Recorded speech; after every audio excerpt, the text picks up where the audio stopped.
নমস্কার। আমাদের রাজ্যের নতুন যে চিফ মিনিস্টার হলেন শুভেন্দু অধিকারী, ওনাকে তো অনেক অনেক অনেক ধন্যবাদ এবং কংগ্রাচুলেশনস।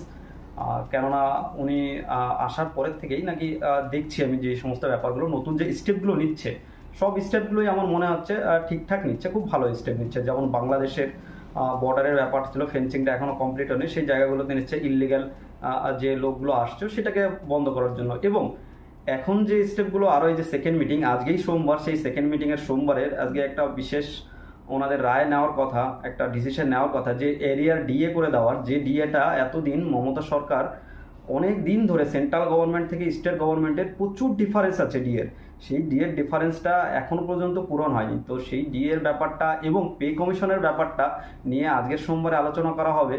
তো এই ব্যাপারটা নিয়ে আমরাও অনেক উৎসাহী এবং দেখা যাক মানে কি ডিসিশন আসে।